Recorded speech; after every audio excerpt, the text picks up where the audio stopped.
Students, तो आज हम स्टार्ट करेंगे इस वीडियो में न्यू चैप्टर।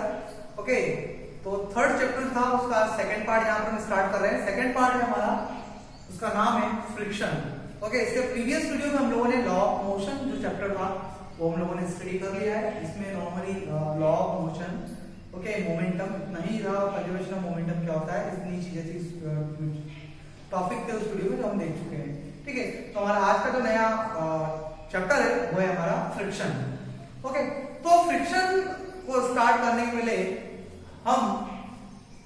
अगर हम देखें तो कोई भी ऑब्जेक्ट किसी प्लेस पे अगर रखा हुआ है, ओके, मोशन कर रहा है, तो वहां पर सारी चीजें, दोनों जितनी भी चीजें हैं वो सब चीजें पॉसिबल हो पा रही, तो कारण है उसका फोर्स।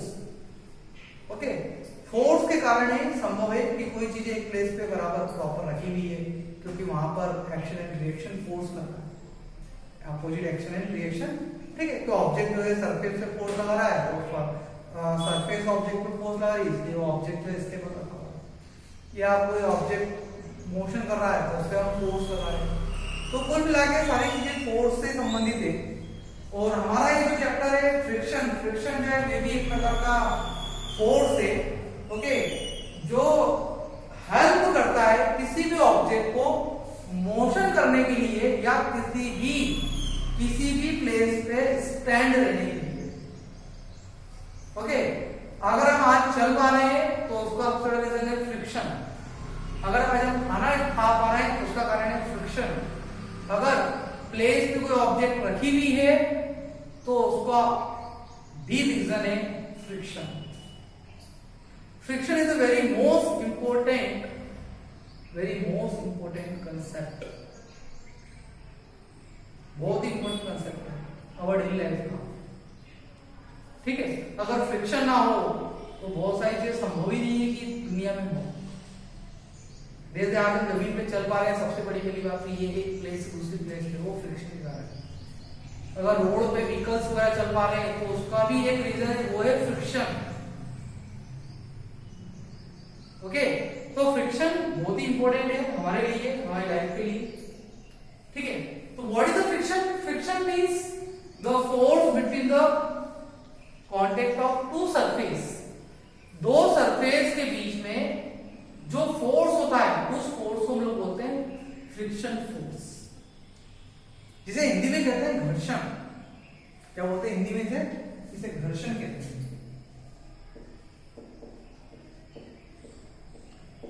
ओके, घर्षण मतलब है जब दो सरफेस आपस में घिसाती है तो उसे घर्षण कहते हैं। तो यहां पर भी हो रहा है कि जब मैं एक प्लेस से दूसरी प्लेस तक मूव कर रहा हूं तो नीचे जो सरफेस है वो और मेरे पैर जो है वो एक सरफेस होगी। पैरों का नीचे वाला हिस्सा एक सरफेस, और ऑलरेडी यहां पर जो फर्श है वो भी एक सरफेस है। तो दोनों सरफेस एक दूसरे के बीच में क्या लगा रही, फोर्स लगा रही, जिसके कारण संभव है कि मैं यहाँ पर या तो खड़ा हूं या एक प्लेस से दूसरी प्लेस तक चल पा रहा हूं। खाना भी अगर हम खाते हैं मुंह के अंदर, खाते हैं तो उसमें भी क्या होता है, खाना खुद एक सरफेस और दांत जो एक सरफेस है, दो सरफेस होगी, जिसके कारण हम किसी खाने को चबा तो ये रीजन है कि कुछ चीजें संभव है तो केवल और केवल फ्रिक्शन के कारण। ठीक है, अगर फ्रिक्शन ऑफ फोर्स ना हो तो पॉसिबल ही नहीं कि रोड पे व्हीकल चल पाए, क्योंकि रोड एक सरफेस और टायर की जो सरफेस है, दो सरफेस हो गए, दो सरफेस में फ्रिक्शन ऑफ फोर्स लग रहा है। आपने देखा होगा बारिश के दिनों में गाड़ियां स्लिप हो जाती है रोड पर, उसका कारण क्या है? क्योंकि वहां पर उन दो सरफेस के बीच में फ्रिक्शन ऑफ फोर्स नहीं हो पाता है, और जिस कारण गाड़ियां जो हो जाती है, क्या हो जाती है, स्लिप हो जाती है। या वहां पर लिमिटिंग फ्रिक्शन जो होता है, लिमिटिंग इक्विलिब्रियम जो होती है वो खत्म हो जाती है वहां पर। तो लिमिटिंग इक्विलिब्रियम अगर खत्म हो जाएगी वहां पर तो ऑब्जेक्ट स्वाभाविक बात है इक्विलिब्रियम वाला स्टेबल, जो उसको सीमित करके रखती है, स्टेबल करके रखती है। पढ़ेंगे इसको, ये लिखा है लिमिटिंग इक्विलिब्रियम, आगे आएगा टॉपिक जो पढ़ाऊंगा मैं आपको, तो इसको भी समझाऊंगा मैं आपको लिमिटिंग फ्रिक्शन का। तो ऑब्जेक्ट भी रोड पे चल रहा है, वहां पर भी फ्रिक्शन ऑफ फोर्स है, जो उसको स्टेबल करके रखा हुआ, गाड़ियां जो चल रही हो। और जहां बरसात के दिनों में जहां कीचड़ होता है वहां पे गाड़ियां नहीं चल पाती, फिसलती, स्लिप करती है, फ्रिक्शन ऑफ फोर्स नहीं होता है दो सरफेस के बीच में। या एक फोर्स ज्यादा हो रहा है, एक फोर्स कम हो रहा है, इसलिए ज्यादा वाला फोर्स के कारण गाड़ी स्लिप हो रही है, क्योंकि गाड़ी का फोर्स ज्यादा और नीचे से फोर्स कम, स्टेबल नहीं हुआ तो गाड़ी स्लिप हो गई, फ्रिक्शन ऑफ फोर्स प्रॉपर नहीं हो पाई। तो यही चीज है, ठीक है। तो दो सरफेस के बीच में जो फोर्स होगा उसे बोलेंगे फ्रिक्शन ऑफ फोर्स। अब हम बात करते हैं हमारा टाइप ऑफ फ्रिक्शन की। तो फ्रिक्शन कितने टाइप का होता है? फ्रिक्शन का दो टाइप का, एक होगा स्टैटिक फ्रिक्शन, होगा काइनेटिक फ्रिक्शन। अगर हम सबसे पहले बात करें हम लोग स्टैटिक फ्रिक्शन क्या होता है, तो स्टैटिक फ्रिक्शन वो फ्रिक्शन होता है जब हम किसी ऑब्जेक्ट के ऊपर फोर्स लगा रहे हैं। किसी ऑब्जेक्ट के ऊपर क्या लगा रहे हैं हम लोग? Force. When you apply force on the object, जब आपने किसी ऑब्जेक्ट के ऊपर फोर्स लगाया तो वो ऑब्जेक्ट का लगा है, किसी सरफेस पे रखा हुआ है, लेकिन वो ऑब्जेक्ट जो है वहां से मूव नहीं हो रहा है, वो स्टेबल है, ऐसा वैसे ही वो उसी प्लेस पर रखा हुआ है। तो वहां पर उस कंडीशन में उन दोनों सरफेस के बीच में जो फोर्स होगा वो होगा आपका स्टैटिक फ्रिक्शन। स्टैटिक फ्रिक्शन जो है उस ऑब्जेक्ट को उस प्लेस से हिलने नहीं देगा, भले आप कितना भी फोर्स लगा। तो फोर्स लगाने के बाद भी ऑब्जेक्ट अगर मूव नहीं हो रहा है तो वहां पर उन दो सरफेस के बीच में जो फोर्स होगा, जो फ्रिक्शन होगा, वो होगा आपका स्टैटिक फ्रिक्शन। क्लियर? ठीक है। उसके बाद में जो नेक्स्ट आता है आपका काइनेटिक फ्रिक्शन। काइनेटिक फ्रिक्शन क्या होता है? जब आपने किसी ऑब्जेक्ट के ऊपर फोर्स लगाया, कहते हैं object will be come to the motion. जब ऑब्जेक्ट मोशन में आ जाए और दो सरफेस के बीच में जो फोर्स होगा, वो फोर्स जो मदद कर रहा है, हेल्प कर रहा है उस ऑब्जेक्ट को मूव कराने में, तो वहां पर जो फ्रिक्शन है वो फ्रिक्शन होगा आपका काइनेटिक फ्रिक्शन। कौन सा फ्रिक्शन होगा बच्चों? काइनेटिक फ्रिक्शन होगा। ठीक है कि अब कोई ऑब्जेक्ट अगर चल रहा है, रन हो रहा है, चल रहा है, तो चलते चलते हमेशा ऑब्जेक्ट जो है दो सरफेस कांटेक्ट में होकर चलेगी। दो सरफेस जो है कांटेक्ट में होकर ही चलेगी, हमेशा ऑब्जेक्ट आगे बढ़ रहा है। ऐसा होगा ही नहीं कि मतलब ऑब्जेक्ट चल रहा है और सरफेस कांटेक्ट में ना हो। हवा में तो उड़ेगी, हवा में तो भैया उड़ेगा, लेकिन वो भी उड़ता है तो उसके लिए काय में कांटेक्ट करना पड़ता है उसको? सरफेस में। तो वहां पर उस केस में दो सरफेस के बीच में जो फोर्स होगा वो होगा आपका काइनेटिक फ्रिक्शन। ठीक है। अब इसके बाद बात करें हम लोग काइनेटिक फ्रिक्शन की, तो काइनेटिक फ्रिक्शन कितने हो गए? आपके दो टाइप के होंगे, एक होगा आपका स्लाइडिंग फ्रिक्शन और दूसरा होगा आपका रोलिंग फ्रिक्शन। अब स्लाइडिंग फ्रिक्शन क्या होगा, रोलिंग फ्रिक्शन क्या होगा? तो भैया साहब जो स्लाइडिंग फ्रिक्शन जो होगा, जैसे कोई सरफेस है ये, अब स्लाइड का मतलब फिसलना, कि एक ऑब्जेक्ट है, ये रखा हुआ है, ये ऑब्जेक्ट ऐसा का ऐसा ऑब्जेक्ट कहां गया? नीचे आ रहा है, स्लाइड कर रहा है। जैसे फिसल पट्टी बच्चे फिसलते हैं ना, तो क्या करते हैं? स्लाइड करते हैं, जिसमें सरफेस जो होती है, कांटेक्ट सरफेस जो होती है वो चेंज नहीं होती है। कांटेक्ट सरफेस जो होती है वो चेंज नहीं होती है। कनेक्टिंग एरिया ज्यादा होता है, फ्रिक्शन ऑफ फोर्स ज्यादा होता है, फ्रिक्शन ऑफ फोर्स भी ज्यादा होता है, क्योंकि जितनी कांटेक्ट ऑफ सरफेस ज्यादा होगी उतना फ्रिक्शन ऑफ फोर्स भी क्या होगा? ज्यादा होगा। जैसे फॉर एग्जांपल की बात करूं मैं, जैसे ये उंगली है, मैंने उंगली का इस उंगली का जो कांटेक्ट एरिया वो कम है और ये हाथ का बड़ा है, लेकिन मैंने इसको यहाँ रखा, मैं दबाऊंगा तो एक समय ऐसा आएगा कि ये उंगली यहाँ से फिसल जाएगी। क्यों फिसलेगी? क्योंकि ये एरिया कम है, ये एरिया कम होने के कारण यहाँ पर जो फ्रिक्शन ऑफ फोर्स है ज्यादा नहीं लग पाएगा, ज्यादा लग पाएगा इसलिए यहाँ पर ये स्टेबल नहीं रह पाएगी, स्टैटिक नहीं रह पाएगी। कुछ देर बाद ये काइनेटिक में आ जाएगी कन्वर्ट और यहाँ से फिसल जाएगी। लेकिन ये हाथ को मैं पूरे साथ पे लगाऊंगा और अगर कितना भी फोर्स लगा लूं ये हाथ यहां से स्लिप नहीं होगा। क्यों नहीं होगा? क्योंकि यहां पर कांटेक्ट ऑफ एरिया कैसा हो गया? ज्यादा हो गया, और जब कांटेक्ट ऑफ एरिया ज्यादा हो गया तो फ्रिक्शन ऑफ फोर्स भी कैसा हो जाएगा? ज्यादा हो जाएगा।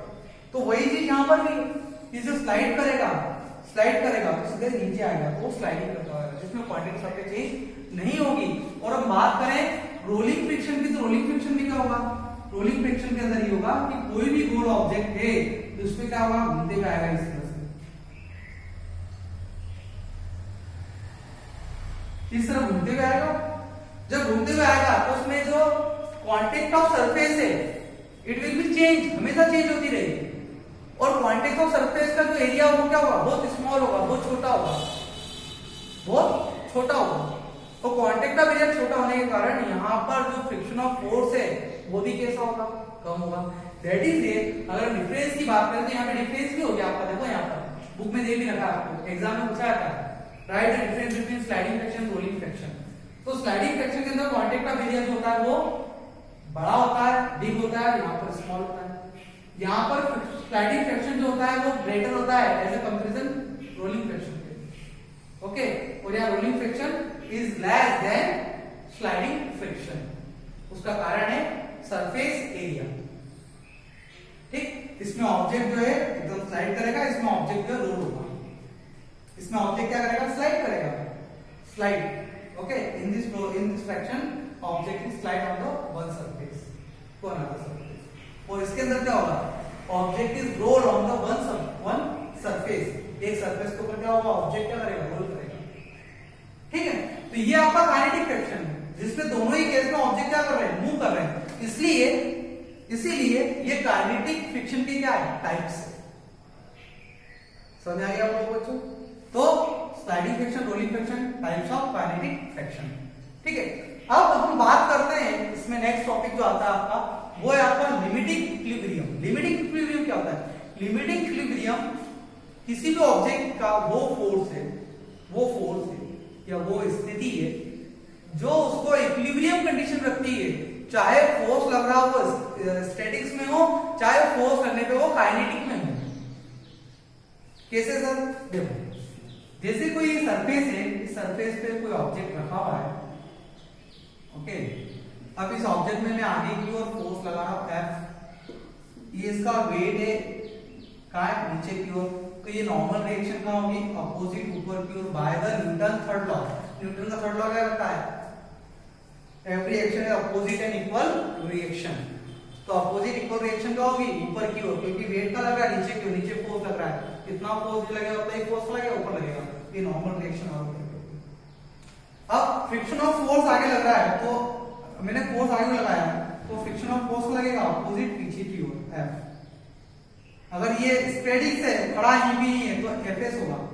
अगर यही ऑब्जेक्ट अगर मूव कर रहा है, मोशन कर रहा है, और इसका वेट तो क्या नीचे की ओर है W, इसकी नॉर्मल रिएक्शन R ऊपर की ओर, और ये आगे की ओर मूव कर रहा है, तो फ्रिक्शन ऑफ फोर्स होगा पीछे की ओर, जो कितना होगा F, फ्रिक्शन ऑफ काइनेटिक।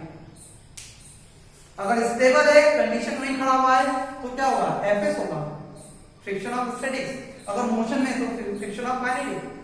जो उसको बैलेंस करेगा, जो उसको क्या करेगा, बैलेंस करेगा। बैलेंस करना भी जरूरी है, मैंने बताया रोड गाड़ी चल रही है तो कभी कभी बैलेंस खत्म हो जाता है कि एक फोर्स ज्यादा हो गया, एक फोर्स कम हो गया, एक फोर्स ज्यादा, एक फोर्स कम।